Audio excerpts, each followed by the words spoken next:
Hello, everyone. How are you? A quick confirmation before we proceed. Can you hear my voice? Is the voice clear to all of you? And can you hear the voice? Is the video clear? And is the screen sharing working? Okay, that's perfect. Thank you very much for joining the grand revision. Yet another grand revision from my side, and this is the another grand revision session that I'm conducting for the APM student for September 2019 attempt. So there are a lot of students right now all around the world who are right now with me, have joined our session. So thank you very much for trusting Virtual Institute for Higher Education.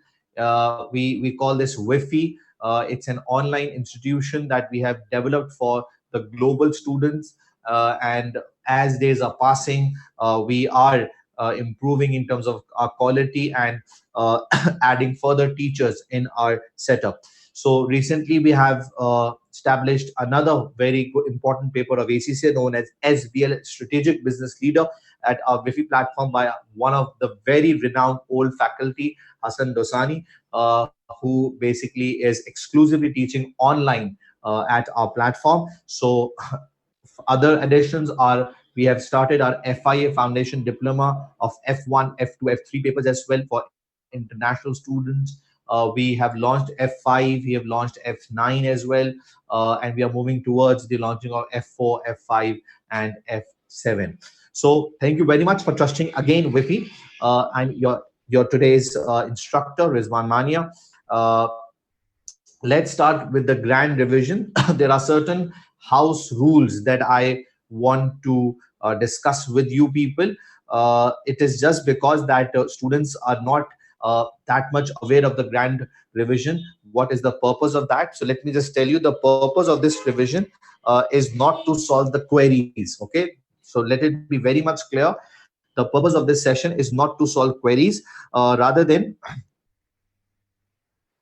the purpose of this session is to give you a quick fast recap about APM because we are launching our mock tomorrow. So I want, before you solve the mock, we should give you a quick recap of that. So it's just a recap session. Yes, my speed will not that be slow. I'll be fast because I have to uh, give you a recap of the entire APM in 70 to 80 minutes. Okay, so I want you people to use your headphones if you have the headphones at your home, so that you concentrate and listen to me what I'm saying. So the basic thing right now is of listening. So you have to listen what actually I'm telling you. So listening is the most important thing that you have to do right now. So make sure you listen to me and make sure that you are clear what all I'm saying. I cannot answer your questions, so it's just a fast recap session. So please just follow the rules, and you have to listen very carefully. I'll try to cover each and everything that is actually part of our syllabus. So once again, thank you very much to all of you for joining my session of APM Fast Grand Revision session. And it has been around 7 to 8 attempts now that I'm taking this session for the global students. And there are a lot of students who join the sessions. Thank you very much. Now, let's start. Vivians, the first thing is very important that you need to remember that you all are consultant. You all are consultant in an organization, and you should know what a consultant does.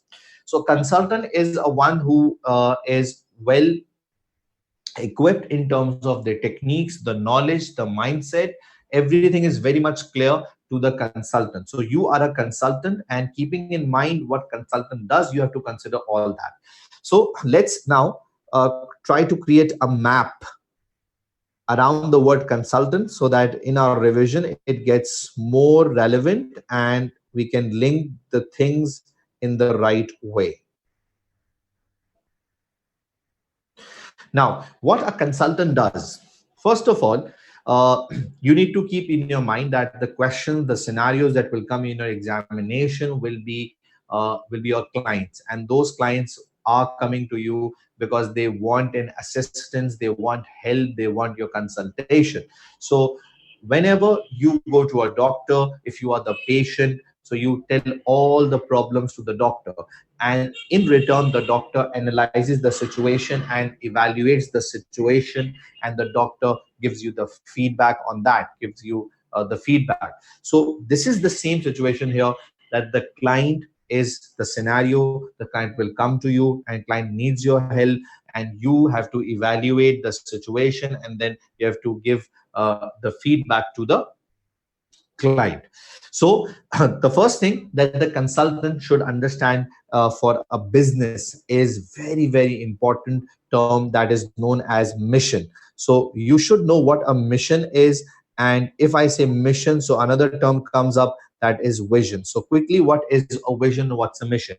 Mission is the purpose of an organization. It indicates the reason for existence. It tells why the organization exists. It tells for whom the organization exists. So it tells the primary stakeholders who are the major priority for the organization. So because mission statement really states clearly for whom it is and what are the primary stakeholder groups, so it gets very clear to all the stakeholders that who is the primary stakeholder for the company. Mission indicates the purpose of an organization. It indicates the reason for existence. Now, if the organization pursues its mission, so a continuous pursuance of mission helps an organization to achieve its vision. What is a vision? Vision is a preferred picture. Vision is basically a preferred picture that what the organization dream, and whether the organization will fulfill its dreams or not. So if the organization consistently works for its mission, consistently fulfill its purpose, so a time will come that organization will achieve its vision. It will achieve its preferred picture, will achieve its vision. So remember, consultant, whenever, especially in section A questions that are 50-mark questions, so especially in section A question, when the question comes, so you are most of the time provided with the mission or the goals or the objective. So you have to understand what goals, objectives are given, and then keeping in mind you have to perform the requirements that are required to be done. So you should break down the mission. So the key message from examination point of view for all of you here is break the mission. You have to break the mission. If you split the mission into different parts, it will really help you. So let me give you an example. For example, there is an organization that mission states to maximize the wealth of shareholder. This is the first element of the mission. Then it says that also to satisfy the customers. This is the second element of the mission. And then it says that by improving the business efficiency, this is the third element of the mission.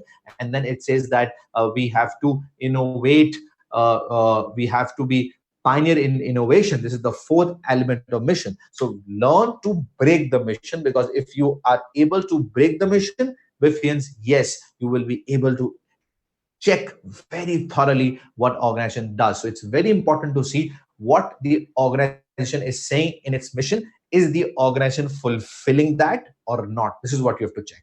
Now let's move on towards the next area. When you have seen the mission and the vision of the organization, then the consultant requires to do two things. One, by looking at the mission, the organization can establish its performance management system. Now, what is performance management system?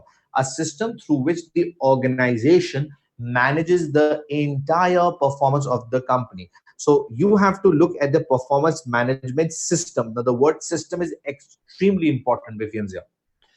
That is, this system will include all the goals, objectives, strategies, and how to achieve those goals, objective, strategies, including the long-term goals, tactical goals, short-term goals, including the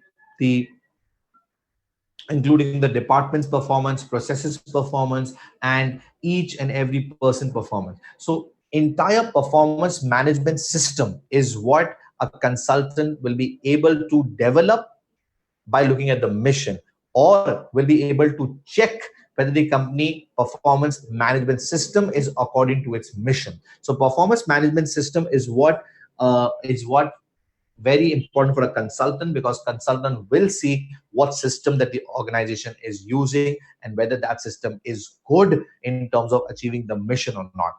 Under this performance management system comes another key word that is known as performance measurement system. So performance measurement system. Now performance management system is a broad word, whereas performance measurement system is something that comes under the umbrella of performance management system. So the focus of measurement system is to check. Yeah, remember the word check. So the purpose of this system is to check whether organization is fulfilling its strategies, its objective, its targets, its CSFs. So through performance measurement system, we do the checking process. So in management, we set the policies, we set the plans, objectives, everything. And when the time comes to check it, so we do that through performance measurement system, through measurement system. So in management system, the organization sets the CSFs, critical success factors, areas in which business should win. The business sets the KPIs, key performance indicators. Those are financial as well, those are non-financial as well. So organization sets KPIs, and when the point comes of checking it, so through these KPIs, the organization checks whether the organization is achieving its CSFs, its goals, its objectives, its strategies, its mission and vision. So it's the KPIs, coefficients, that helps an organization to check the performance of the organization, to check the system of the organization. So KPIs are established in performance management system, and using this, the measurement is done, the checking is done, which is known as performance measurement system.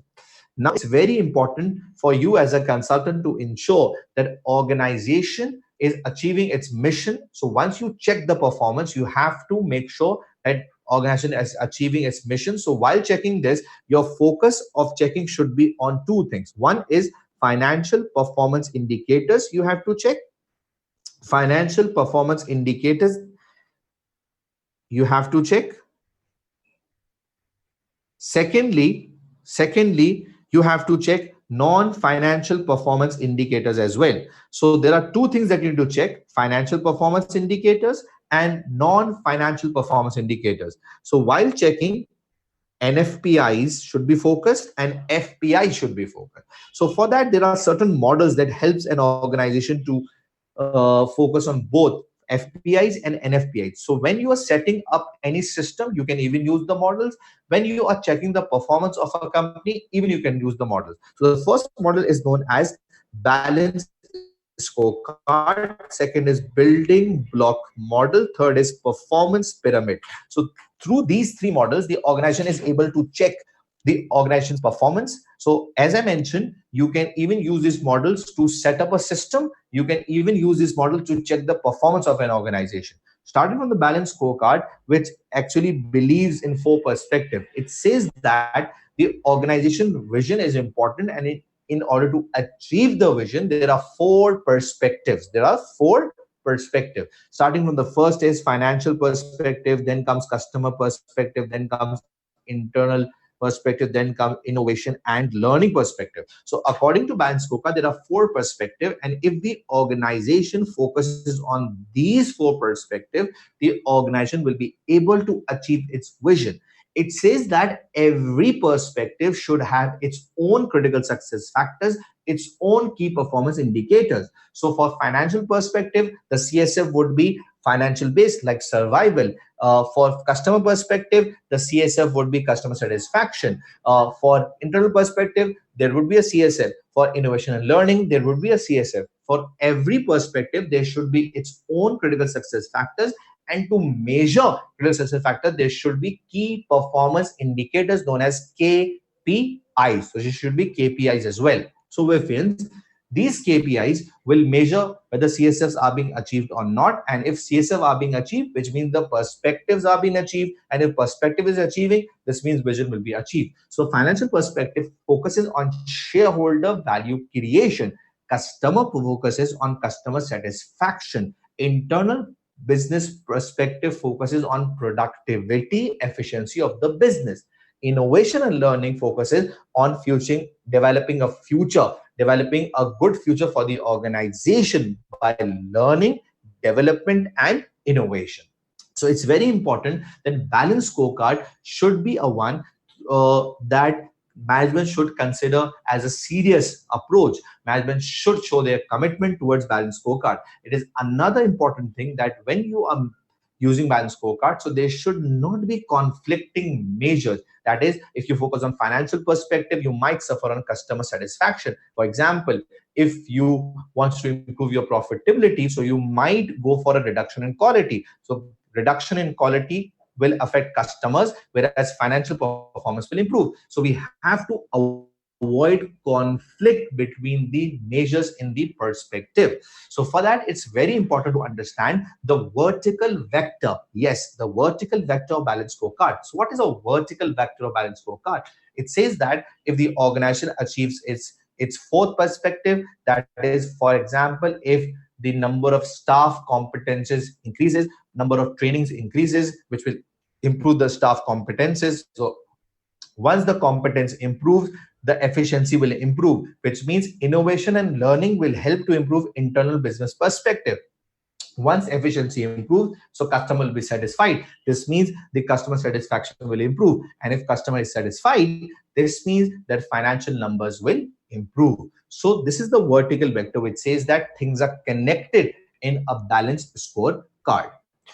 If you're moving towards the next model is known as building block model. This model is specifically designed for a service industry. Now, service industry has its own different characteristics, like number one, simultaneity, number two, heterogeneity, number three, intangibility, number four, perishability, number five, no transfer of ownership. So, Vivians, it says that for a building block model is designed for service industry due to these unique characteristics of service industry.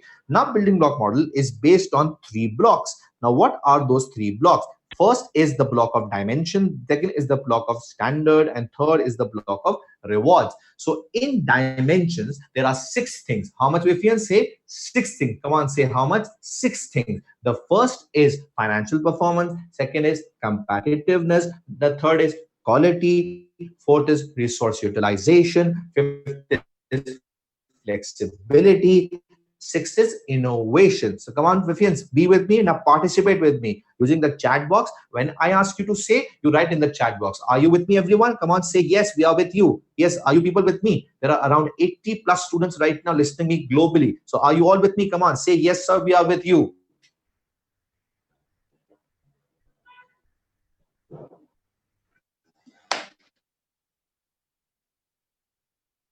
Perfect. I need all of 80 to answer me. What's your feedback? Is going good? Are you happy? Is everything going good up till now? Okay, that's good. That's good. Perfect. So, love you all. Let's move on. Dimensions. So, there are six things in dimensions. Number one, financial performance. Number two, competitiveness. Number three, quality. Number four, resource utilization. Number five, flexibility. Number six, innovation. So once you are developing a system of a service business, keeping in mind building block model, these are the six dimensions that you have to focus on. So you have to set the KPIs for these six dimensions. And when you are assessing or checking a performance of a service business, again, you have to use these six dimensions to check the six areas of a service business. That is how the business is performing financially, how the business is competing in the market, how the quality of the service is, how the resource utilization is, how the flexible business is, how innovative the business is. So for service industry, there are six things that you need to check. Now, for these six things, you should have KPIs. Yes, what I said, repeat. For these six dimensions, what should we have, Vivians? We should have KPIs, key performance indicators. For financials, we can use financial performance indicators. For competitiveness, we can use number of new customers, we can use percentage of sales growth, we can use market share. For quality, it should be quality based. Mainly for quality, there will be non-financial performance indicators. For example, percentage of complaints from the customer related to quality. For resource utilization, there will be number of employees, there will be number of employees, there will be number of staff members per class, there will be number of partners, there will be number of clients per partner. So these are for resource utilization. Flexibility would include percentage of on-time delivery, percentage of on-time delivery, percentage of on-time delivery, number of new requirements of customer fulfilled. For innovation, number of new services launched, revenue from those new services. So, Vivians, the indicators, the KPIs will be a mixture of financial and non-financial that will be used for six dimensions. Yeah, one very important thing is in these dimensions, the first two are resultants. What are the first two? Say with me. The first two are resultants, and the next four are what? The next four are, come on, tell me, determinants.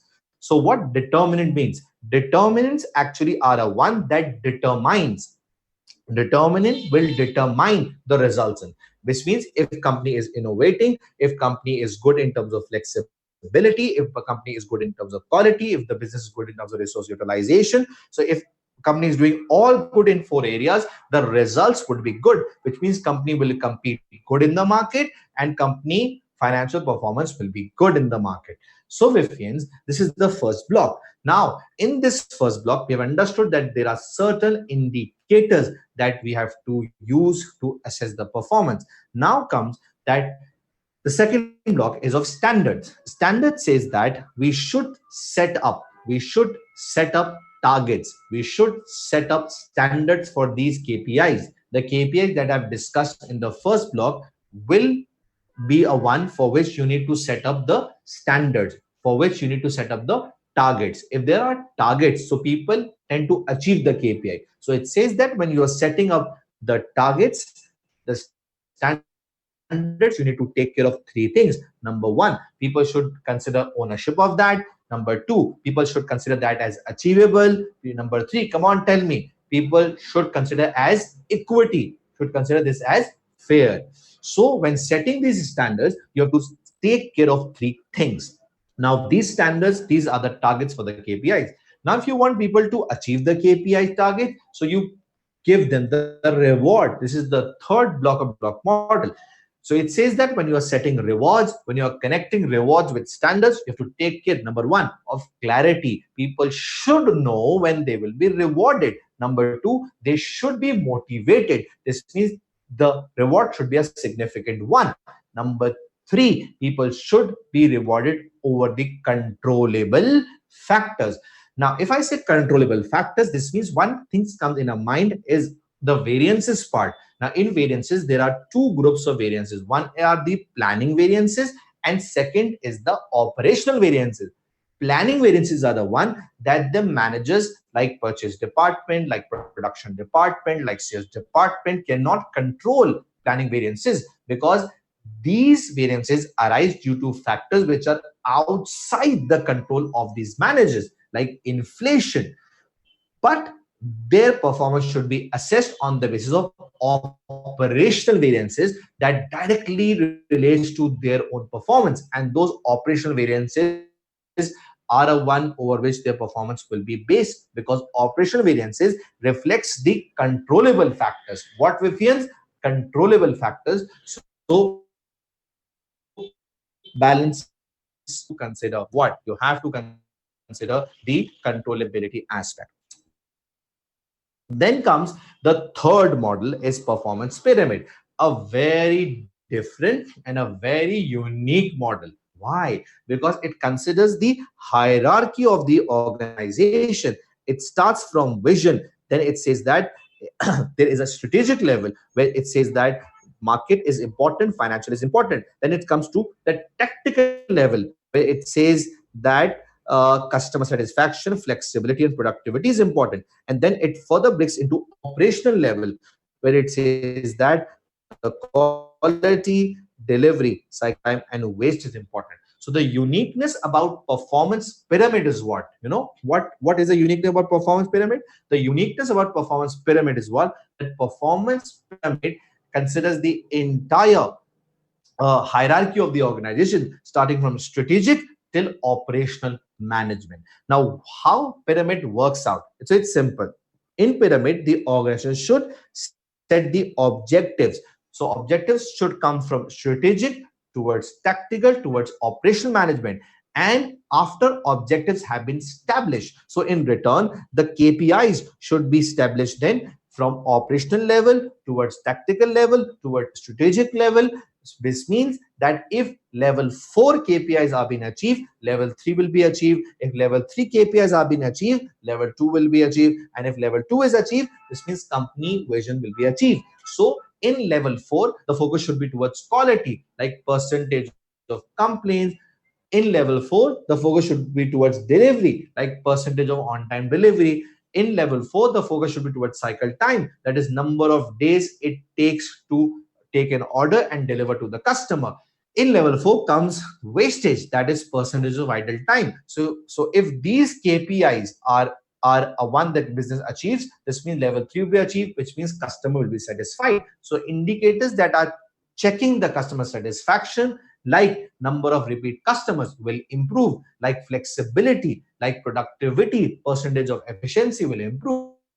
So if customers are satisfied, business is flexible, productivity is being achieved, this means the company will be winning in the market, which means the company's market competitiveness will improve, which means the company market share will improve. This means the company's financial numbers will improve, like cost profit margin, net profit margin will improve. And if company wins in the market and financial numbers improve, this means company's vision will be achieved. So this is known as, Vivians, this is known as the horizontal connection. What is, come on, say horizontal and the vertical connection in a pyramid. Now, what is a horizontal connection? Suppose level 2, suppose level 1. So this is the vertical connection. What is horizontal connection? That is flexibility helps customer satisfaction, helps productivity, like market financial, and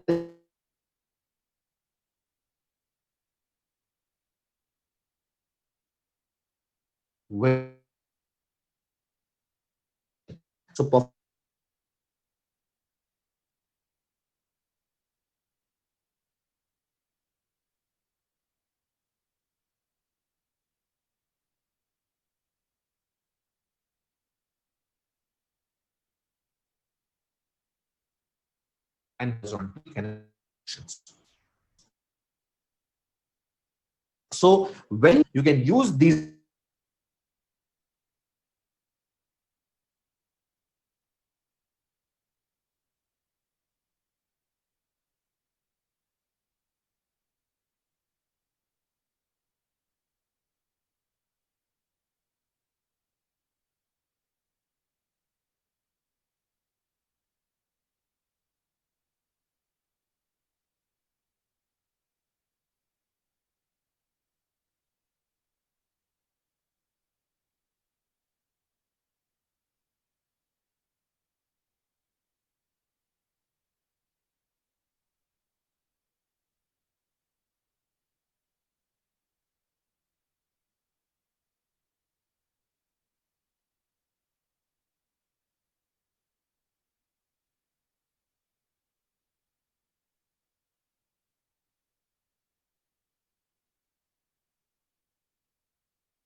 Okay.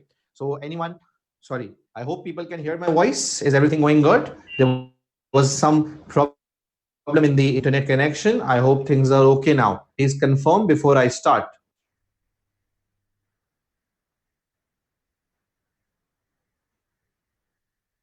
Okay, is good everything?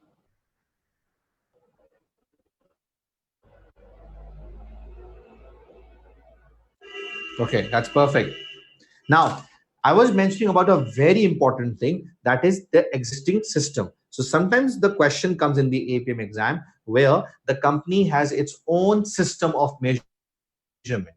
Now that this own system of measurement is a one that needs to be checked against the mission of the organization. So sometimes there are no models mentioned here, but the question says that, okay, this is our system. Now you check whether the company's system is good or not, whether the company's KPIs and CSS are relevant or not. So what you do, you directly relate that system, that mechanism with the mission of an organization, and you see whether that are in line with or not. So if they are not in line, don't be afraid, because the examinable verb that is used is evaluation, that is a test that is tested a lot. Okay, so this is another possibility where the question will be without the model, would ask you to assess the system. The question would be with some kind of a model like scorecard, pyramid, building block model. And there is another third possibility where the company would give you a performance report or a dashboard. Now, if you are provided with performance report or dashboard, then your work becomes different. That is, now the company has a system of assessment of the performance through the performance report, and this performance report is used by the board of directors, and these board of directors use the report annually to assess the performance of the business, or 6 monthly.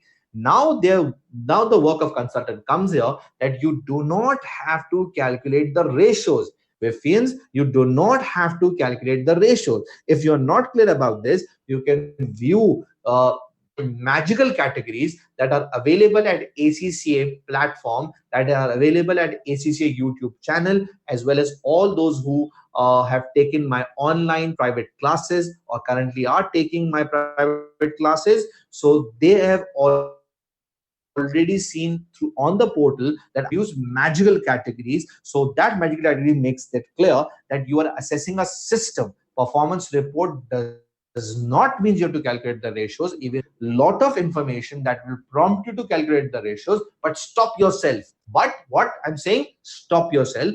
Just check the performance report. Now, how to check? You have a very important shortcut that is known as PAIL. Now, what PAIL is? PAIL means first check whether the report is fulfilling the purpose of the organization. Now, how to check the purpose? How we will get to know what is the purpose? So look at the mission. Just go and look at the mission. If the mission is given, so see whether the report is showing all what is mentioned in the mission. The report is focusing on the mission or not. Then see the audience.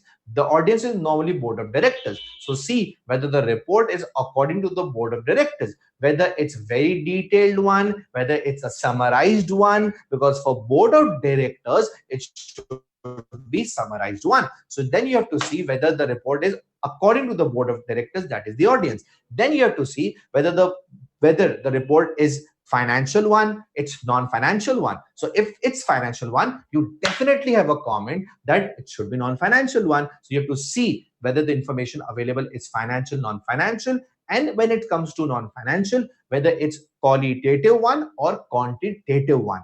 Then the last is the layout. See the layout of the report. Is the layout easy to understand? Is the layout difficult to understand? Is the layout according to the audience? So create a link, my Wiffians, that is the layout according to the audience of the organization or not. If the layout is not according to the board of directors, if the numbers are not rounded off to the last digit, so this is a problem, Wiffians. So you have to see the layout. Don't calculate ratios, but just focus on the report or the dashboard.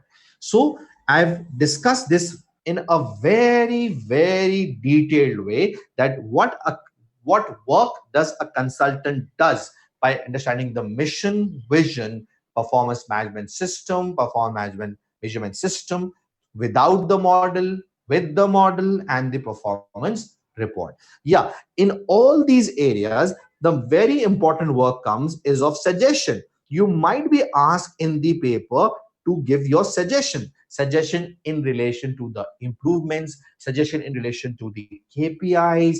If you are required to suggest, Remember, suggestion will be with the word justify. You cannot suggest without justification. Vifians, you have to justify it, which means you have to give the proof. You have to justify why are you saying this, are you focusing on this. You have to justify, especially when you are required to suggest the KPIs. You cannot write a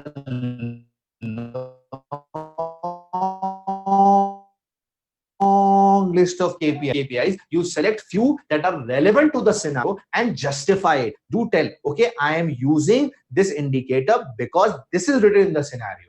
So Vifians, you have to justify it. This is very much important if you are required to suggest.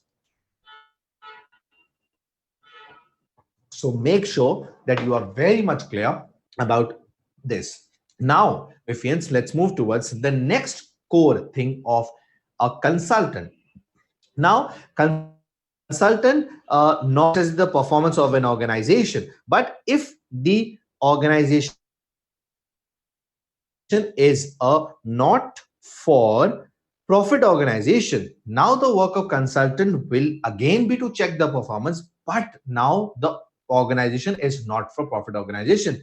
And normally the objective of not for profit organization is not profit based. It's a not for profit organization. So their ultimate goal is not to earn profits. Now, to assess the performance of such a company, you require 3 E's. Now, what is 3 E's? Which means economy, efficiency, effectiveness. What is economy?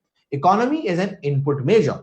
Economy is an input measure. That is how much, sorry, the input should be a minimum cost input for the required quality. So economy is an input measure. What is efficiency? Efficiency is an input to output measure. That is what you are giving. From that input, your output should be maximum. From a given input, the output should be maximum. What is effectiveness? Effectiveness means whatever your outcome is, it should be objective oriented. Whatever your objective. So when you are assessing a not-for-profit organization performance, you have to focus on 3 E's, and you have to think about the KPIs that pertains to 3 E's. For example, for economy, you can use indicator like cost per doctor, cost per worker, cost per policeman,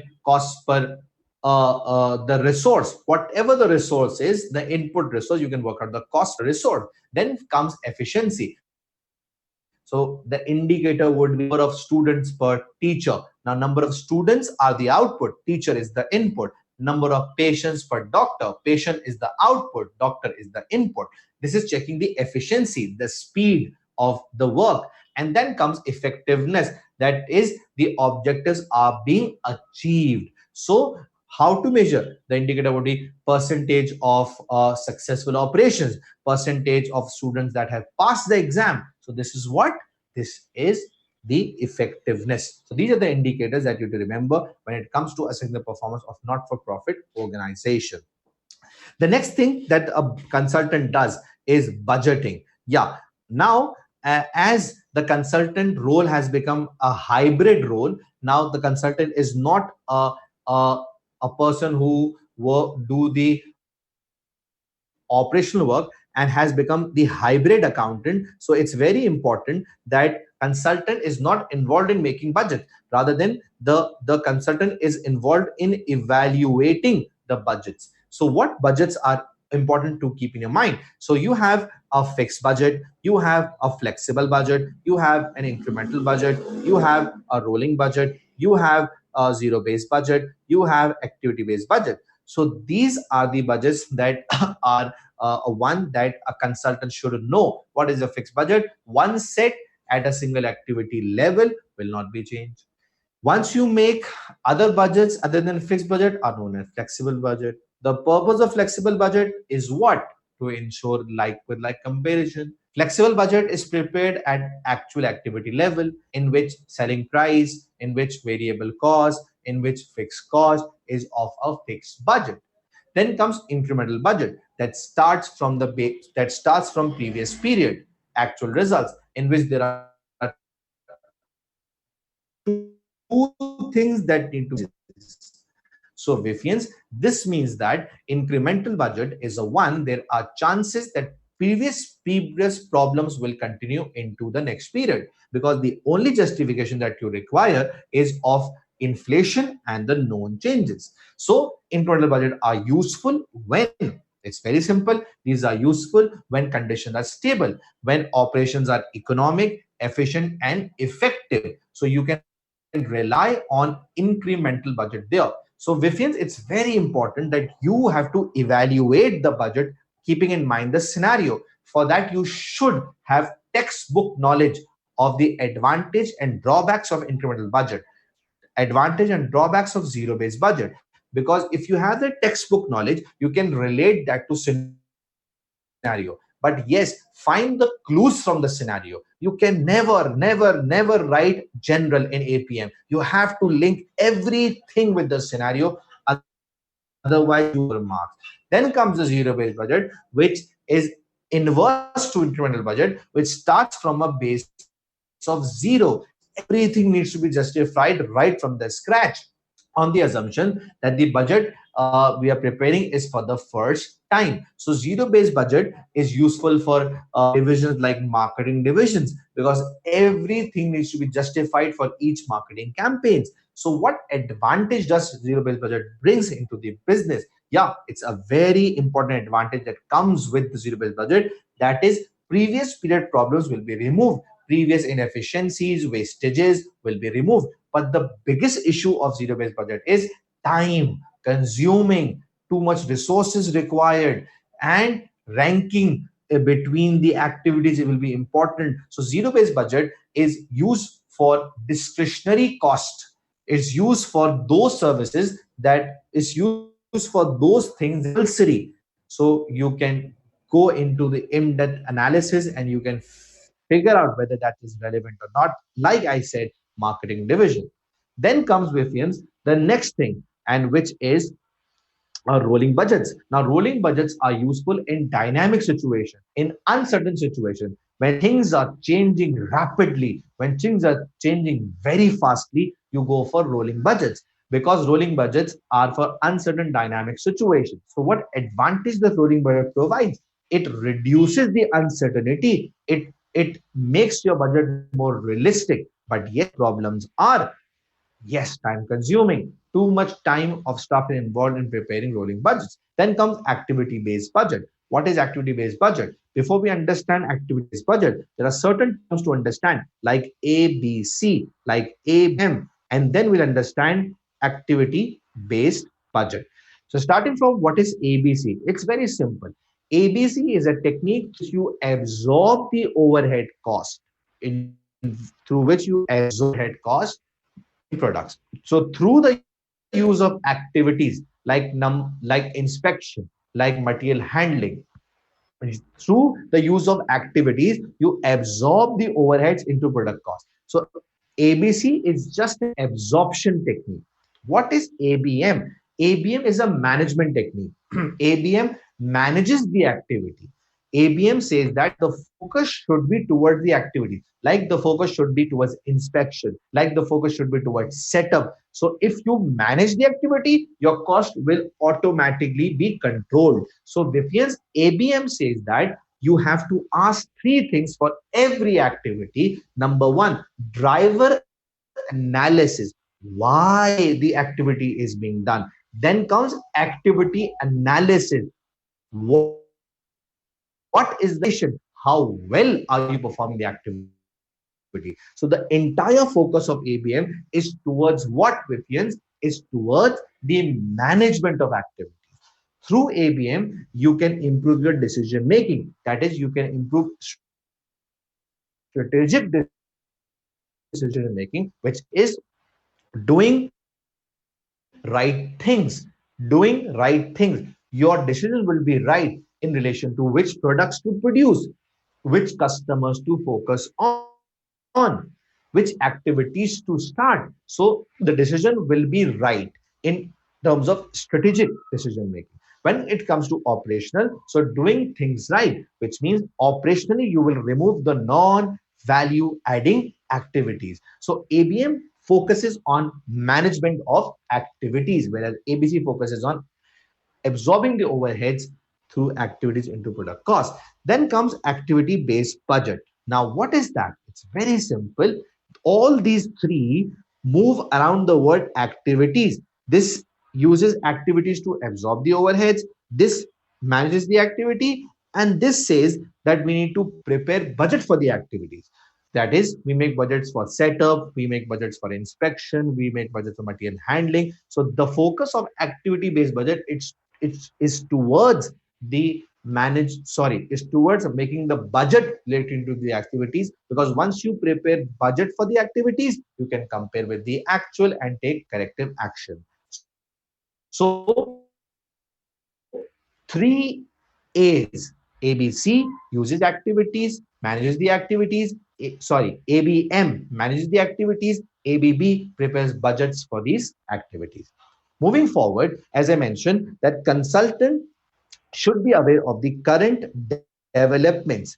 In terms of what new things have arisen in relation to performance management and performance measurement system. Are you all with me, guys? Come on.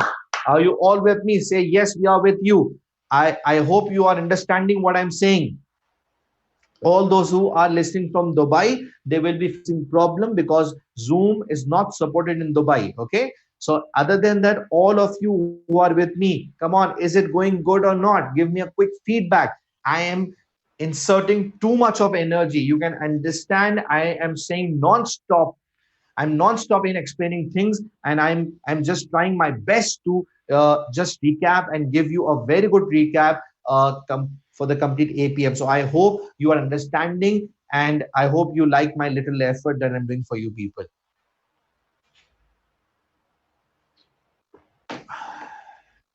Okay,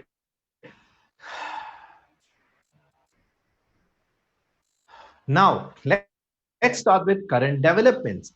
So a consultant should have a good idea about the current developments. Like for example, starting from environmental management accounting, then comes the quality cost, then comes in this quality cost, there are different techniques like to focus on target costing, Kaizen costing, Six Sigma, then comes value-based management. Okay, so don't leave, be with me. I'm taking just a 2 minute breather, and you also need a 2 minute breather. So stay with me, don't leave. It's just the start. We'll carry on with the entire APM. So let's take a 2 minute breather and we'll start with current developments.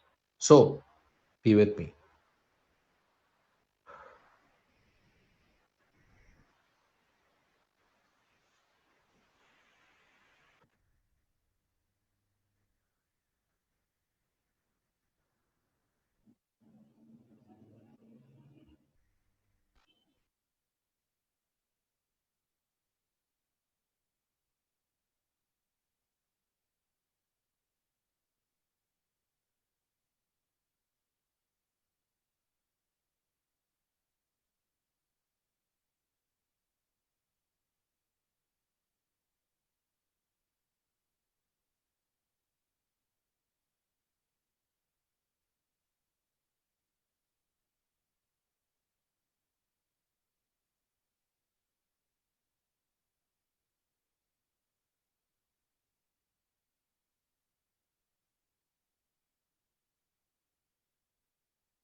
So welcome back.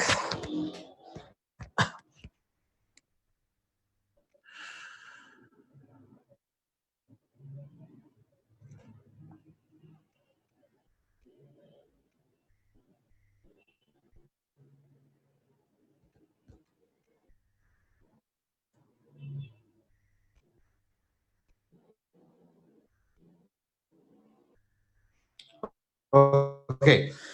So current development is what we were discussing, starting from EMA first. Environmental management accounting. Now, the focus of consultant is that an organization who is involved in environmental activities and the operation of that organization is creating environmental harm, whether it's a manufacturing company or it's a service company, the work of a consultant is to advise how the company can reduce the environmental impact.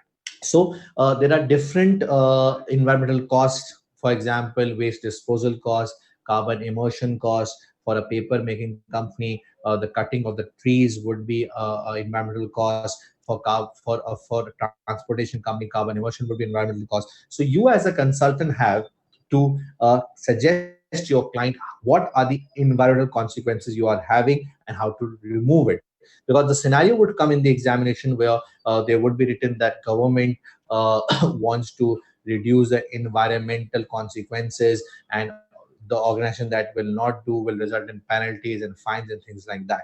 So this is what environmental management accounting focus is all about. There are four techniques through which we account for environmental costs. First is inflow and outflow analysis, which is basically is a reconciliation. If you put an 100% input, so your input needs to be reconciled with outputs, with outputs plus once you reconcile, so you will find that, for example, if you put 100% input and when you're doing the reconciliation you found that 60% is the output and 20% has been sold in scrap, that's fine. The remaining 20% is disposed of. Now this disposed of material is a disposal cost, and that creates environmental consequences. Then after that comes another technique known as flow cost accounting. Now this is the technique that uses the entire flow of the organization, entire structure of the organization. It actually gives you a transparent look that from where the material comes and flows and how it goes to the customer, the final product, and how it is disposed of. So flow cost accounting tells you the entire flow of the material, and yes, it provides you an opportunity to reduce the material wastages. Then comes activity based costing, that is environmental activity based costing. So we all know what ABC is. ABC breaks the overhead into cost pool and cost drivers. So environmental activity based costing says that as ABC breaks the overhead into cost pool and cost drivers, so there should be environmental cost pool as well, because in overheads the environmental cost is hidden. So there should be environmental cost pool as well and environmental cost driver as well. Like carbon dioxide immersion would be a cost pool for any machine, for any production area. So you should have environmental cost pool and cost drivers through which you can reduce the environmental cost. Then comes environmental life cycle costing, which says that as life cycle costing believes in accumulating the entire life cost and revenues, so it says that environmental cost should also be included in the life cycle cost of a product. So for example, if you're planning to produce a product and the life will be 3 years, at the end of the third year there will be decommissioning cost expected. So this is an environmental cost. So while you're doing the costing of the entire product, you should not just consider the direct and the indirect cost. In fact, you should also include environmental cost of that. Any future cost that is expected in relation to environment should also be considered in that. So this is clear to all of you. Then we have quality cost. Now, quality is very important. A consultant should understand the four very important terms. One is prevention cost incurred on activities that prevent the error to take place at first place. Then comes appraisal cost, the cost incurred on activities to detect the error. Then comes internal failure cost internal failure cost relates to those products that have been found defected but were not dispatched to the customers. Then comes external failure cost, relates to those products that are found defective and customers and were dispatched to the customers, and now customer wants warranty claims on that, and customer came back to you and said, I need to repair this product and the warranties. So there are four types of quality costs. First two are conformance costs, that are one that ensures the product is according to quality standard, that is prevention and appraisal cost. And the next two are non-conformance costs, that basically relates to costs when the product is not according to the quality standard. So, Vivian's internal failure cost results in cost of remake and the rework cost and the rectification cost. But the good part is that the product haven't been dispatched to the customer. And external failure cost relates to all products and products that came back from the customer. So the rectification, the warranty claim, the customer service, and the loss of goodwill is external failure cost. Now, as a consultant, we should understand how to improve the quality of the product, and there should be measures to do that. For example, if the company is focusing towards quality cost, so the question might ask you, what impact will be on the performance management and measurement system if the company focuses on quality cost? So you have to mention that now if the company wants to focus on quality cost, so company needs to focus on prevention cost. The system should focus on prevention cost, appraisal cost, internal failure, and external failure cost. Now, there are certain quality practices like target costing. Target costing is a technique that is used when the product is in its development phase. That is, you haven't yet developed the product. So, product is in its development phase. You use target costing. Why? How? You conduct a market survey. You set a market price. You deduct the desired profit. You get the target cost. You compare that with the current estimated cost, and you identify the cost gap. So, at the development phase, this provides you a benefit to reduce the cost. So target costing is a cost reduction technique at the development phase, keeping in mind the quality aspect. Then comes the Kaizen costing technique. Now, target costing is a cost reduction technique in the development phase, whereas Kaizen costing is a technique that helps to reduce the cost in the production phase. So target costing reduces the cost in development phase, whereas Kaizen costing reduces the cost during the production phase. So Kaizen costing believes in small changes. It believes in continuous improvement, but small continuous improvement. It does not believe in big bang change. It believes in small continuous improvement, and the focus should be to eliminate the wastage. And it says that the standard should be regularly scrutinized. It believes in revising the standard. It believes in making your standard more and more better, because if your standard gets better, your actual performance automatically gets better. So Kaizen has a clash. Kaizen has a fight with standard costing. Now, why standard costing? Standard costing is a traditional technique. Standard costing focuses on controlling the cost. And how it focuses on controlling the cost? It focuses on controlling the cost once the things have happened. So Kaizen costing says that if you improve your standard, your cost would automatically reduce. But standard costing used to say that you compare your actual cost with the standard, and then you work out the variance, and then you take the corrective action. So Kaizen versus standard costing. One important difference. Another one is Kaizen costing believes in employees. Let's take an Azan break. Just wait.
Okay, so let's move on towards Kaizen here. Now, as I mentioned, that Kaizen versus standard costing. So Kaizen believes in getting the employee suggestion. Kaizen says that staff as a source of improvement, but whereas target standard costing used to blame the standards. If you remember the variances, and when the variances are adverse, it used to say that it's the mistake of a purchase manager, production manager, and things like that. So Kaizen costing is a cost reduction technique in production stage. Now comes Six Sigma. Six Sigma is a methodology which says that and which accepts that yes, product cannot be defect free. 100% defect free product cannot be there. Six Sigma is the methodology which says that you cannot produce a defect free product. So it says that there is a tolerance level, and yes, that tolerance level is a one. If the product is between that tolerance level, it is considered as an acceptable product. So Six Sigma, Sigma means deviation. So six deviations either side are allowed by the Six Sigma. Now, Six Sigma is a quality technique that focus on improving quality. So it has certain steps like DMAC. DMAC: define, measure, analyze, improve, and control. So according to Six Sigma, DMAC: define means first define the problem in the system. what problem is there in the system, and define the customer requirement as well. What actually customer requires. So it says that there are certain basic requirements of the customer. There are certain requirements that are beyond the expectations of the customer. Uh, and there are certain requirements that delight the customers. So Six Sigma says that it is important to define the problem, what the issue is, and the requirements of the customer. After you have identified what customer requires, measure the problem. See how much there is the intensity in the problem. So to measure the problem, use KPIs and measure the extent of the problem. Once measurement is done, then go to the root cause. Then find out the major root cause why this problem is being arise. So measure the problem through KPIs and then find out the root cause. Once you have identified the root cause, then set up an improvement plan, implement the improvement plan, and then continuously monitor whether what you have planned is according to the plan or not. So controlling should be done on a continuous basis to see whether things are going according to plan or not. So I hope this is clear to all of you. In case of DMAC, there's further one thing. If you think if there is a serious quality issue after defining the problem, after measuring the problem, after analyzation, if the Six Sigma team believes that you cannot improve the process, then design a new process and verify it. So if you think that improvement will not be useful, then design the new process and verify it. So it's a Six Sigma quality methodology. Value-based management is a technique that focuses on value creation of shareholders. It says that shareholder is the ultimate stakeholder group. The focus should be on shareholder. So it says that everybody who's working in the organization should have a value mindset. Now, what is a value mindset?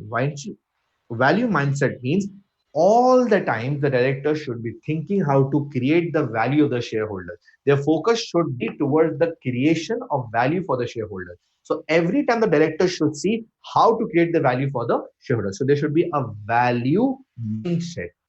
Then it says that what are value drivers? Those key value drivers, those key areas that creates the value for the business. So there should be value drivers there, the which creates the value for the organization. So the basic mindset of value-based management is that shareholder value creation should be done at all the cost.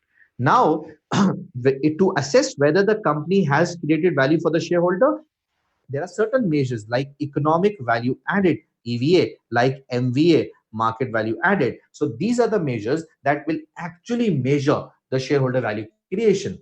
Now, EVA basically is a shareholder value indicator that ensures shareholder value creation is being done or not.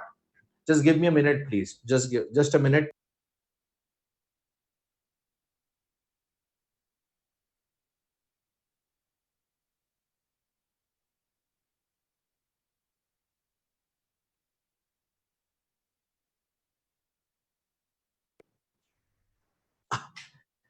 Okay. So economic value added is a measure of that. MVA is a measure of that. EVA basically indicates by how much amount the value will be created for the shareholder. We'll discuss today when I move towards divisional performance. What is MVA? MVA is a sum of EVAs. So value-based management is very important technique that focuses on shareholder value creation. Now, if you want to implement VBM, it's very important that you first set up the strategy, then you set up the value drivers, that long-term and the short-term value drivers. Then you set up the action plan for that, and then you set up a performance measurement and a reward system. So that reward system, that performance measurement system should focus on value creation. Managers should be rewarded if they create value for the shareholders. For example, if EVA is positive, then the manager should be rewarded according to value-based management. So the focus should be towards value creation.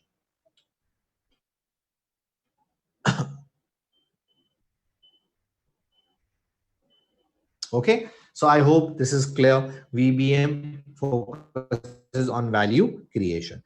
Now let's move on towards the next area, and that is what? That is the area of external influences. So a consultant should know what are the external forces that can affect an organization. So to assess the external forces, one, we have is pestle analysis. Second, we have Porter's five forces.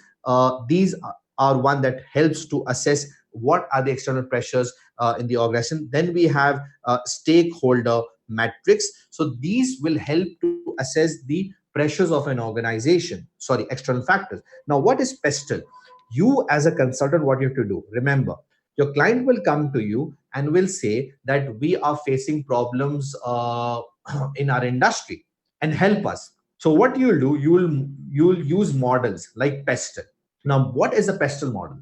Pestle model is a one that focuses on political factors. You as a consultant have to see whether the organization is being suffered by the political pressures or not. And how will you assess this? By looking at the government intervention, how much supportive the government is, how much against the government is. So you as a consultant have to identify the political pressures that are on the organization. Then you have to see the economical circumstances of your client. Then you have to see the social circumstances of the client. Just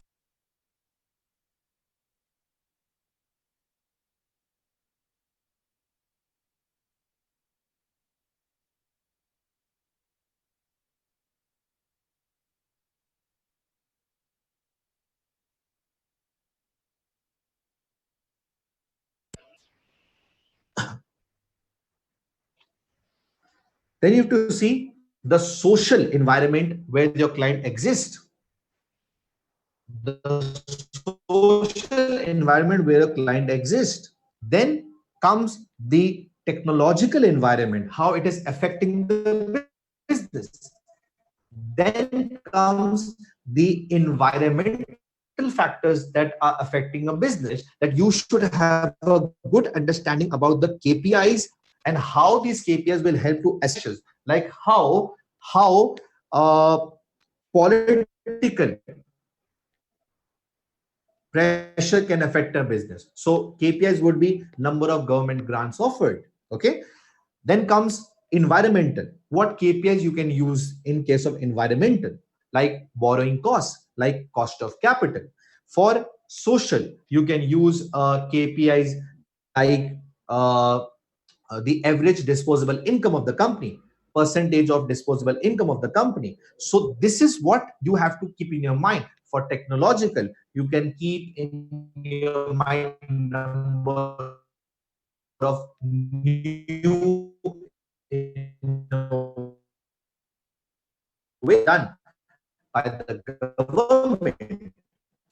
For environmental, number of immersion, number of penalties, fines. So you have to keep these indicators in your mind as a consultant. And when you're remember, you have to keep these things in your mind and you have to suggest accordingly by using the indicators. You can measure these pressures and then you can give the corrective actions. Bargaining power of supplier, bargaining power of customer. Then comes the competition within the industry.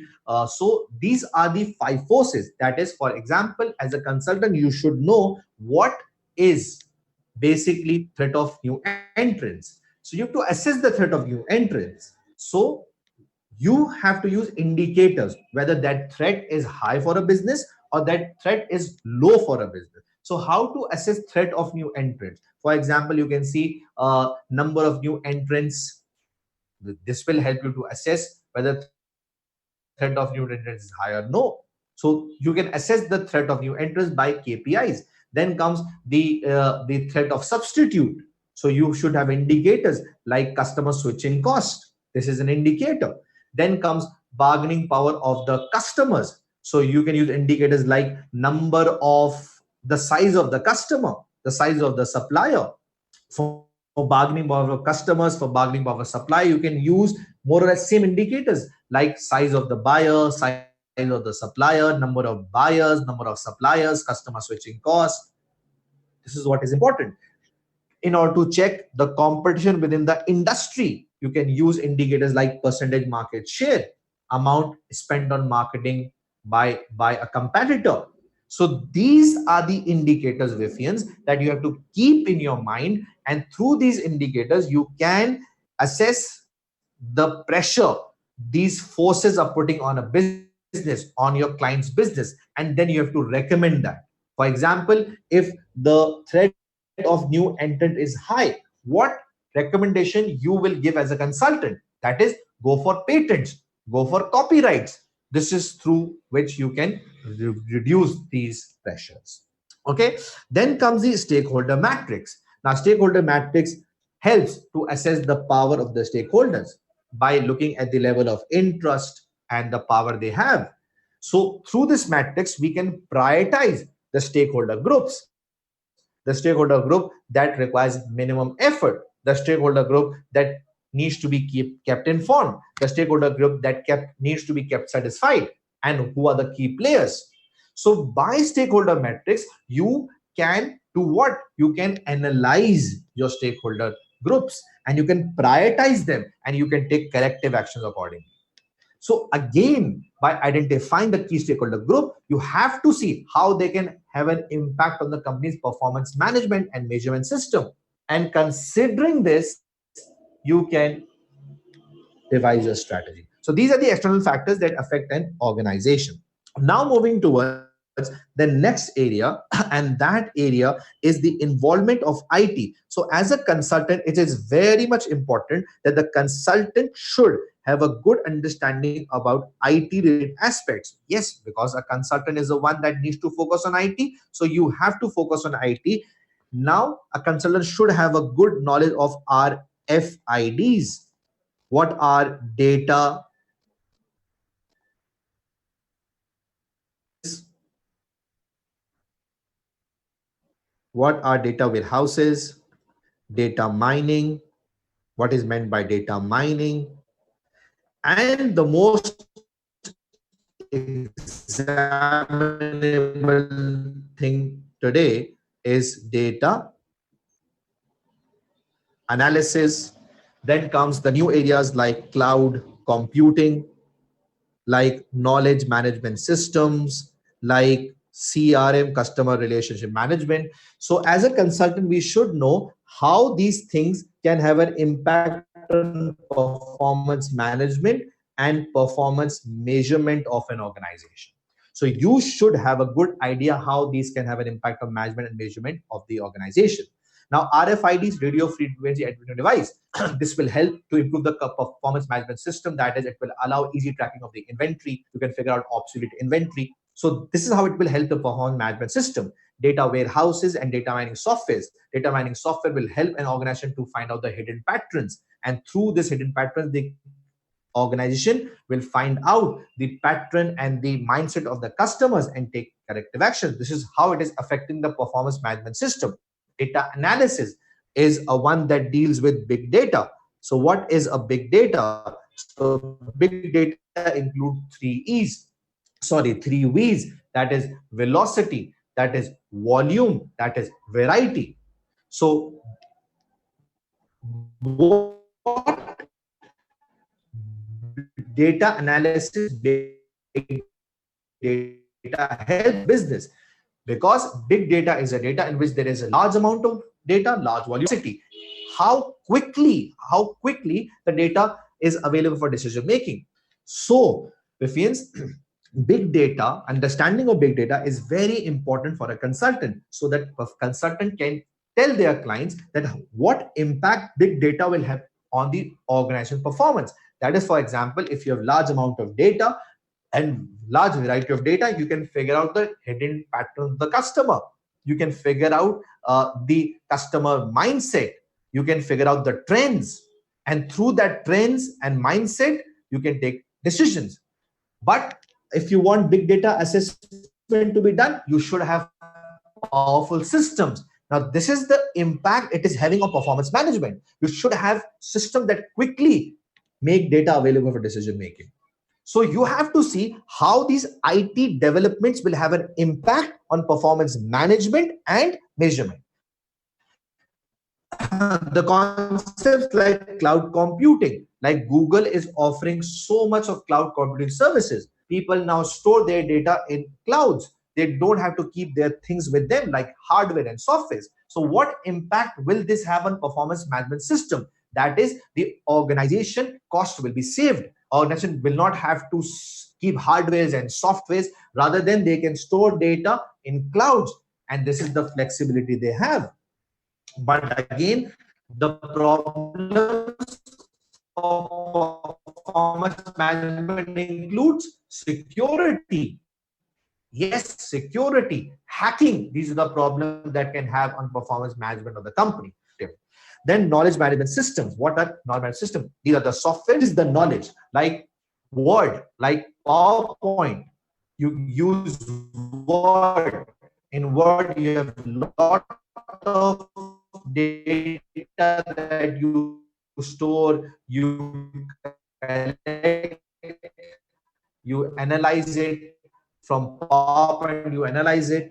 So knowledge management systems includes intranet, use the data. So what impact KMS will, it will organize the activities for the organization. KMS will help organization to manage its data and use more effectively. People can get the data and they can use in the right way.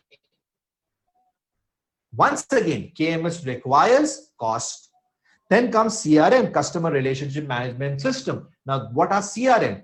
What impact CRM will have on company's performance management? It's very simple. It helps the business to grow customers. Through CRM, is able to retain the customer. So CRM helps to manage the entire customer information.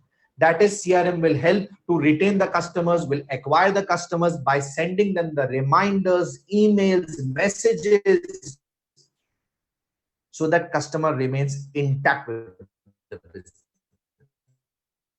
So this is what it is helping the performance management system. But again, if you want CRM, you need to incur software costs. These are the IT developments that are having an impact on the performance management and measurement of the organization. And if you're using these things, you should have KPIs in place accordingly. The KPIs that indicates whether these things are useful for the business or not. For example, after using CRM, percentage of new customers acquired, percentage of new customer retained. These are the KPIs, Wiffians, that are telling you whether CRM is successful or not. So the focus should be towards management, how these will affect the management, and how then you will measure the performance for these new IT developments. I hope you're getting my point. So your focus should be applicable for CRM, for KMS, to measure whether these are providing benefit to the organization or not. I hope you are understanding what I'm saying. Come on, what's your feedback? It's going good or not? Come on. Your feedback is the motivation, everyone. And yes, it's really difficult. So I hope you have understood what impact this will have an organization. Now, Wiffians, consultant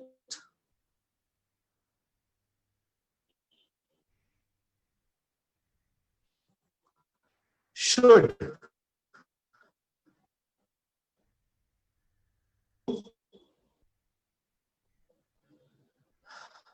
know the impact of,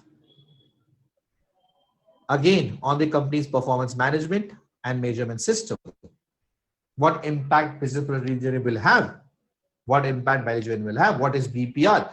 BPR is fundamental rethinking, radical redesigning, a big bang change. When the company wants to bring a big bang change, go for BPR. But keeping in mind the scenario, you have to see whether BPR is useful for the business or not. So there are certain indications given, like duplication of activities, like excessive cost that is being incurred, like company wants to bring a vital change. So these are the signs for BPR. So you go for BPR. So BPR helps a business to reduce its cost, help a business to focus on value-adding activities, helps a business to improve customer satisfaction. So you should be able to understand that if the company wants to go for BPR, how BPR will impact performance management. That is, now the business needs to focus on non-value adding activities more. Non-value adding activity will be removed. Now the business wants to reduce its organization structure. People should be doing multitasking. This is the impact it is having. Now, if scenario says that people will resist to change, so this is the point you have to keep in mind. You have to tell negatively, okay, people will resist. So you are required to evaluate. So the basic textbook knowledge of BPR will be applied in the scenario. Then comes the Porter's value chain. So there are 5 primary activities. That is inbound logistics, that is operations, that is outbound logistics, that is marketing, that is services, after sales service. So these 5 primary activities are a one you should know, and what KPIs are important for these primary activities is what you should know. So inbound logistics KPIs include lead time. KPI include percentage raw material rejections. For operations, KPI include percentage idle time. For outbound logistics, KPI include lead time, percentage complaints in relation to the finished product. Sorry, percentage complaints in relation to late deliveries, outbound logistics. For marketing, percentage successful marketing campaigns, revenue from new marketing campaigns, indicators, Vivian's indicators. For after sales service, percentage of complaints resolved via telephone, percentage of complaints resolved through personal assistance. So if an organization wants to use value chain, this means organization wants to improve its profit margin. So you have to see whether using value chain will help a business to achieve the purpose or not, and what impact will this have on the company's performance management and measurement system. There are certain secondary activities like procurement. Now, procurement for all. Then comes technology, technological improvement for all. HRM for all, 5 primary activities. So these secondary activities are the one that support the primary activity. So in APM, we are not required to have a core knowledge.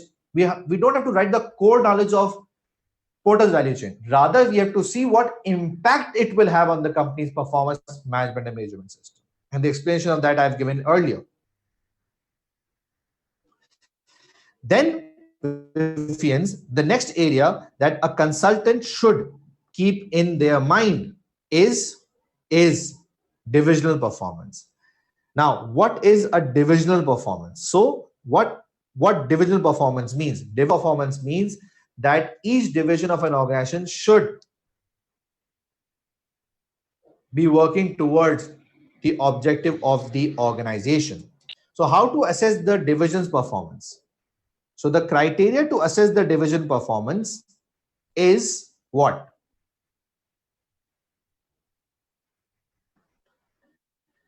Is ROI, RI is EVA. Through ROI, RI, EVA, we assess the division's performance. Now, ROI is what? ROI is a relative measure. ROI is useful for division to division comparison. But ROI results in what? Dysfunctional behavior. Dysfunctional behavior. Then comes RI. RI is a residual, RI means residual income. Now, this indicator is what? This indicator focuses on minimizing the dysfunctional behavior, because the focus of RI is on cost of capital. So RI reduces dysfunctional behavior, but RI is not useful for division to division comparison. Never useful. Then comes EVA. EVA is in EVA. We convert the accounting profits and accounting capital employed into economic profits and economic capital employed. Why do we convert these? So that we incorporate two things. One is we move from accrual to cash accounting. Number two, we should consider the market building items. So all those are non-cash items are converted into cash by the adjustments made to accounting profits and accounting capital employed. And we recognize the market building items like staff cost, staff training cost, advertisement cost. These are the one that promotes the brand of an organization.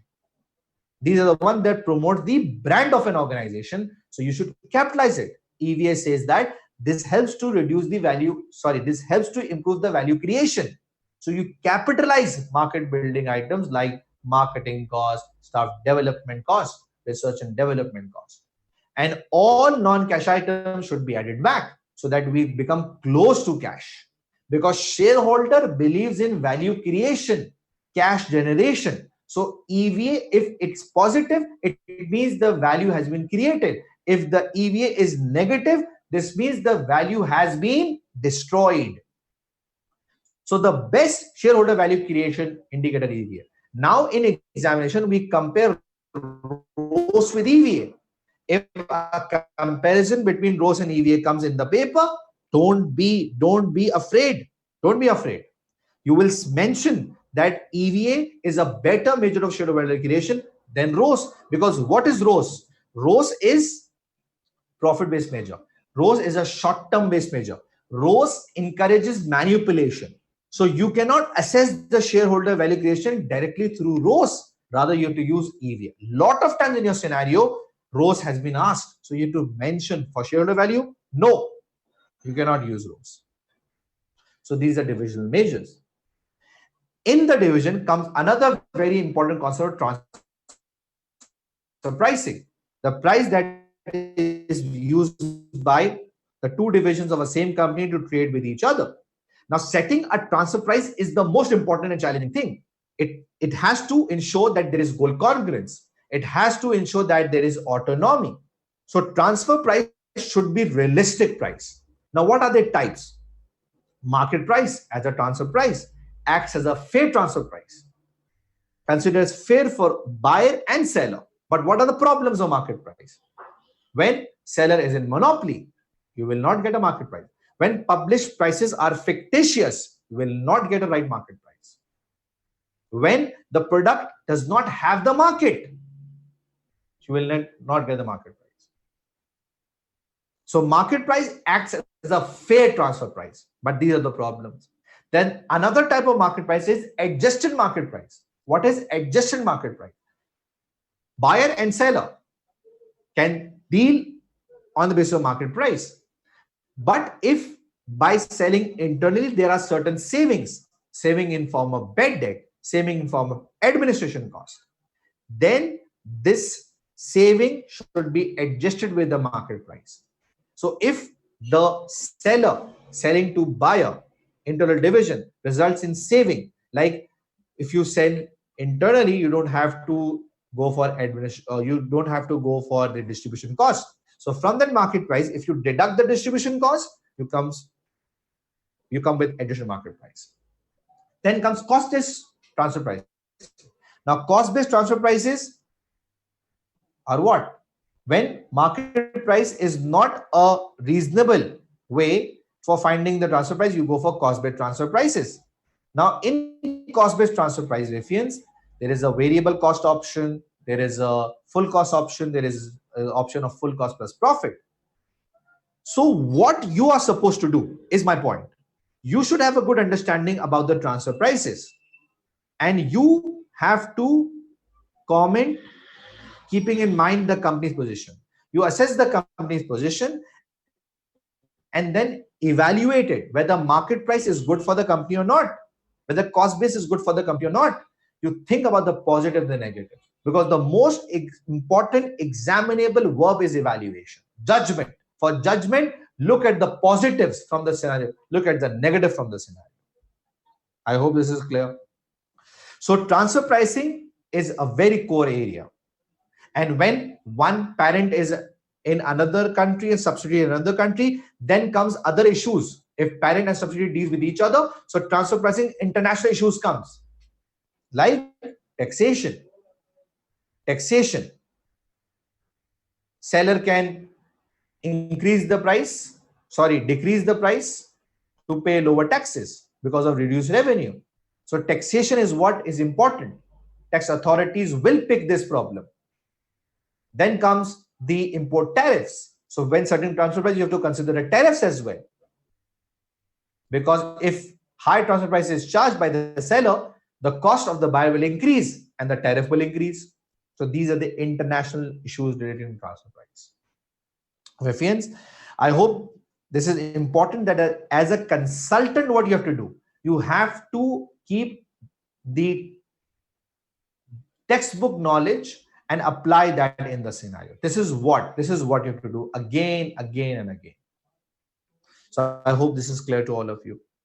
Now, moving forward, there are certain things to consider as well in order to assess the company's current position. And those things are known as what? Those things are known as SWOT analysis. Those things are known as benchmarking. So these are the methods that a consultant should have an understanding that how it will help a business to assess their current position. So we all know what SWOT is: strength, weakness, opportunity, threats. So what we do through SWOT, we identify what are the strengths of a business, what are the weaknesses, what are the opportunities, what are the threats. Now you can connect these KPIs with these. Listen, how? For example, if the business weakness is IT, poor IT system, and the mission says that companies should produce innovative products. So if you want innovation, your IT is weak. So you related this with mission. So your KPI should indicate that whether your weakness is being improved or not. Like percentage of successful innovations. If the successful innovation number is going down, this means your strength is not improving. So it is important that by these indicators, we figure out how we are doing in terms of our strength, weaknesses. And then we have to take decisions in order to convert our weakness into strength.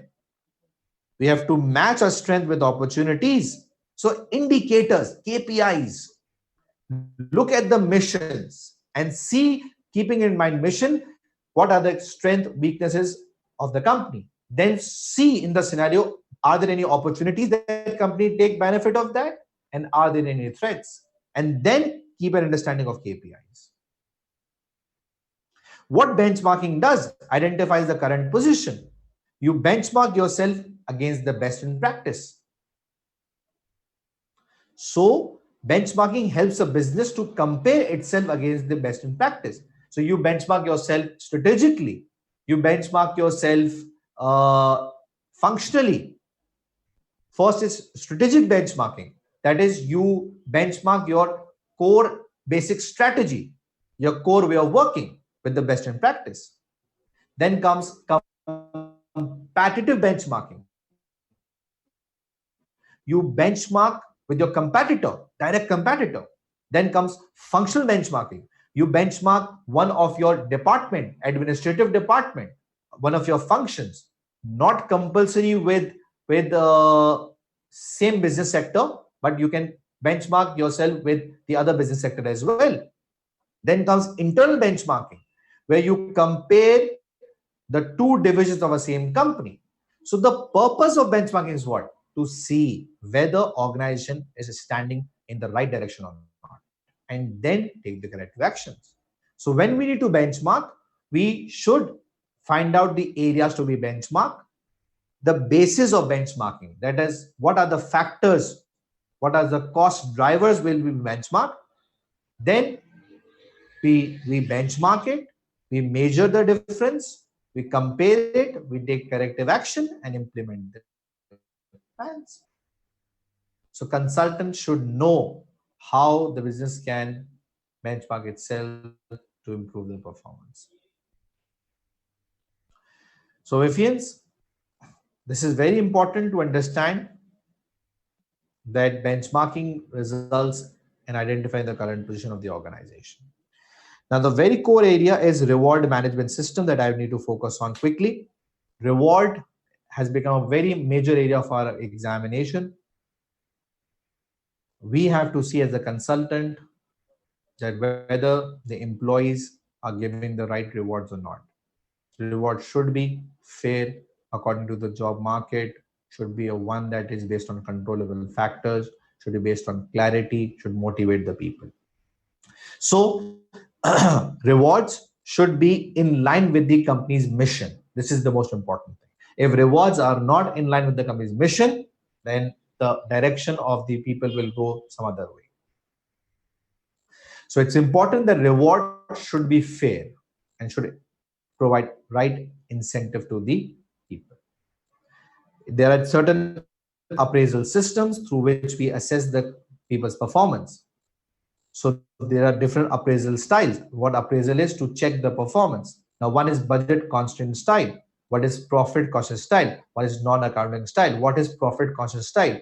Where you assess the performance of the people on the basis of short-term budgets, short-term figures, short-term numbers. Here they can manipulate. What is profit conscious style? You assess their performance by looking at their long-term results. You don't focus on short-term. You see whether long-term decisions that they have made are right or wrong. So you focus on long-term things. Profit cautious style. What is non-accounting style? Where you appraise their performance non-financially by seeing what non-financial actions they have taken. So appraisal should be an exercise not to judge people, not to put pressure, rather than to bring best from them, best out of them, and give them fair rewards. So reward is very important. Lot of questions have been tested in relation to reward in your past exams, like APX accountancy. Lot of questions. So reward is becoming very important. So there are certain guidelines that reward should be fair, and you can use building block model reward three criteria. I'm linking the building block model: clarity, motivation, controllability. Okay. One thing I left, I need to focus on before I move towards the last area, and that is the risk and uncertainty area. So there are different type of decision makers, like risk seeker wants to take risk averse want to avoid risk neutral goes for the most likely outcome. There are two situations. One is risky situation, having probability; uncertain situation, having no probability. So decision maker needs to take decisions in different situations, in different risky and uncertain situations. So remember, risk taker uses maximex technique, which says from the best select the best one. Risk averse uses maximum technique, which says from the minimum select the maximum one. Then comes expected value is used by risk neutral decision maker. Risk neutral decision, who goes for the most likely outcome, who use probabilities. Then comes sole loser. This is the fourth decision maker, who want to take decision on the basis of regrets, who want to minimize the regret. So that person uses minimax regret rule. That is, from the list of maximum regrets, go for the minimum regret. So there is a payoff table that you are required to prepare in your paper. Now, payoff is the return of your actions. If you study, you pass, payoff. If you study, you fail, payoff. So payoff is return of your actions. So Vifians, payoff table is what you need to prepare. In payoff, we normally calculate profits and contributions. So there are different options available, whether the investor could go for option A, B, C. And there are certain conditions which are not in their control, like strong market, weak market. So in a payoff table, what you do in a payoff table, you show DA, decision alternatives, things which are in control of the decision maker, like option A, B, C. Decision maker will decide whether to go for A, B, or C. But market would be weak or strong is not in the hands of decision maker. So you work out profits. For example, if you go for A and market is strong market, profit will be 100. This is a payoff. If you go for A and market is weak, you will have a loss. Loss is a payoff. So you prepare different profit figures and table and you take decision using the techniques. Then Vifians, coming to the very important last area of integrated reporting. And this is the last area from where I'll just wind up the session. Integrated reporting is a one that focuses not just on financials. It says non-financials are important. So there are certain elements of integrated reporting that are in front of you. So let's discuss these elements one by one. Now, the first element of integrated reporting, just wait, please.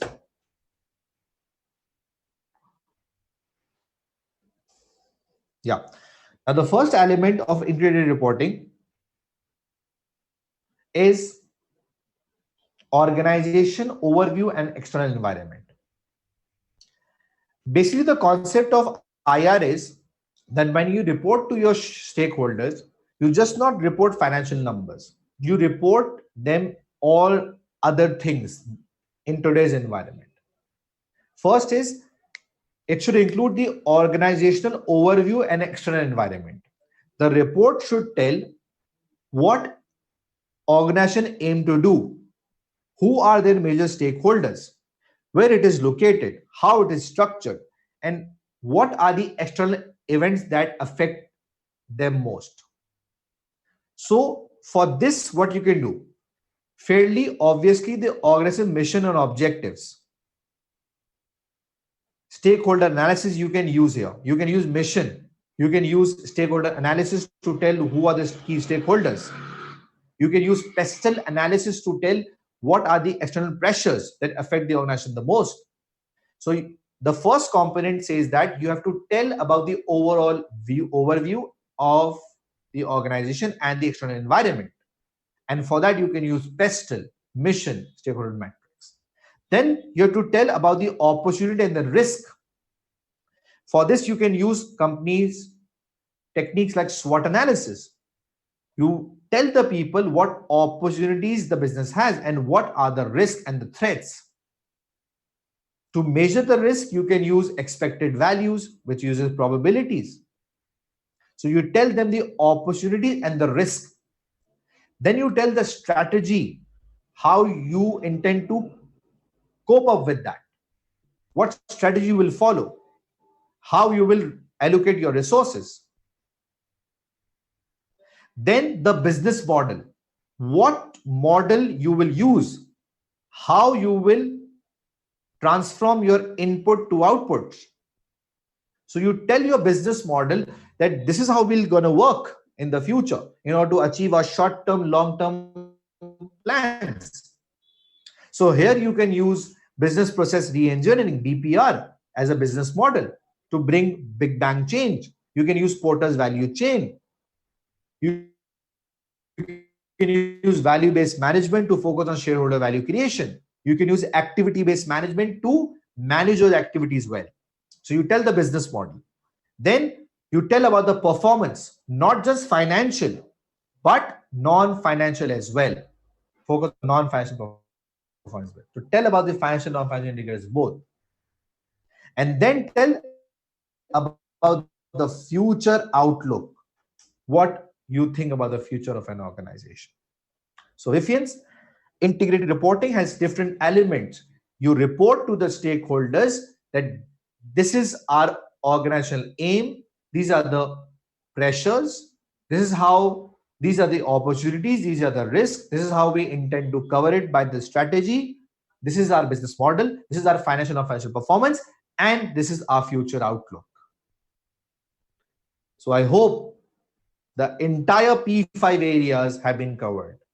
I covered everything for you people in 1.5 hours or maybe 2 hours.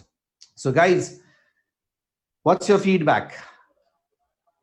you like the session? Come on, please. I did my best to cover the things. I need your feedback. Are you happy with this grand revision?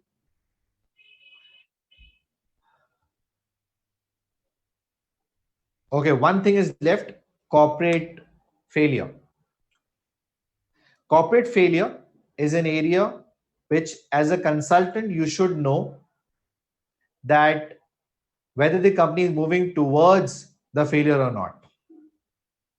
So there are two models.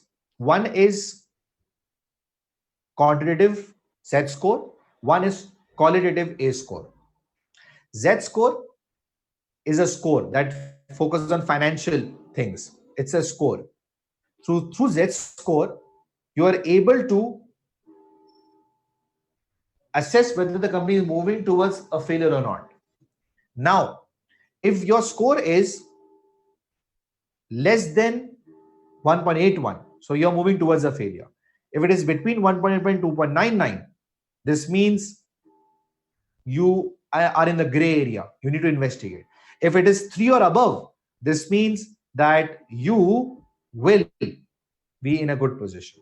So through this failure, a consultant is able to work out whether a company is moving towards failure or not. So Z score using financial numbers, which means it is subject to manipulation. It focuses on financial numbers, which means provides a historic view. It provides a snapshot. It does not guarantee, provides a possibility. Then comes more qualitative model, A score, that focuses on more non-financial areas like defects. In defect, there are two things: management defects, accounting defects. Then it says that defects, then you have mistakes. If you have defects, then you will do mistakes. So the major mistakes are what? Over trading, high gearing, reliance on a big project. Then it says if you do mistakes, then there will be symptoms of failure, like the financial signs, adverse ratios.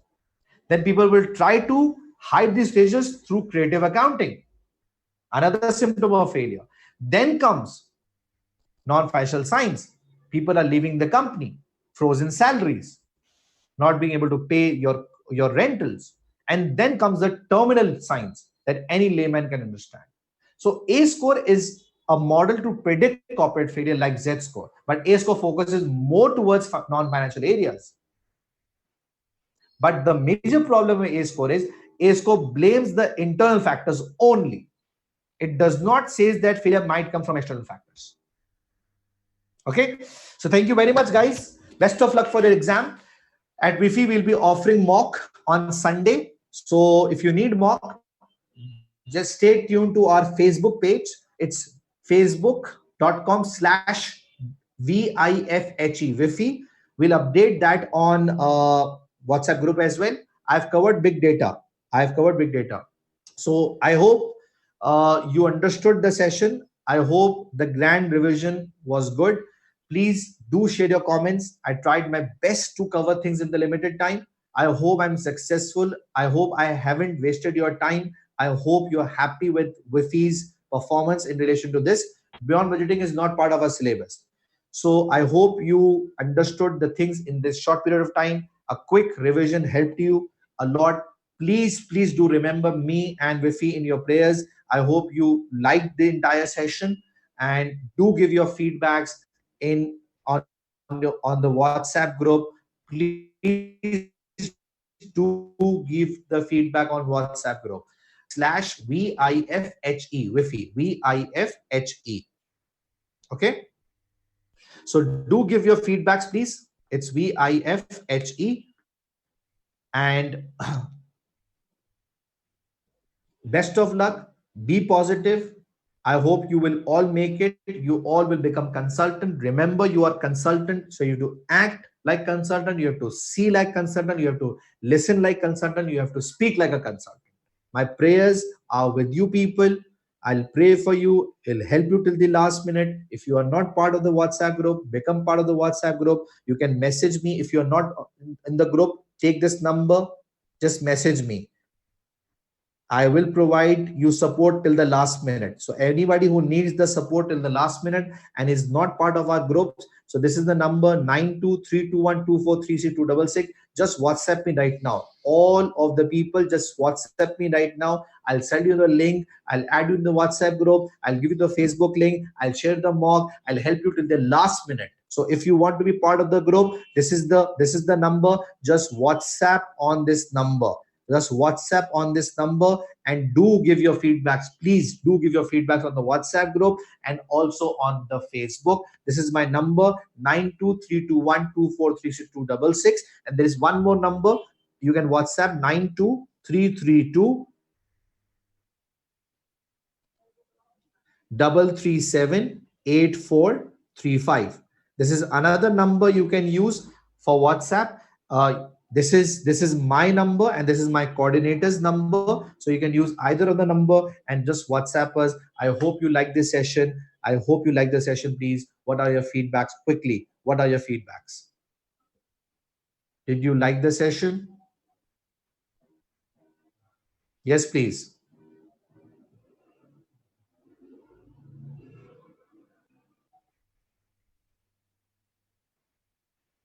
Did the session went well?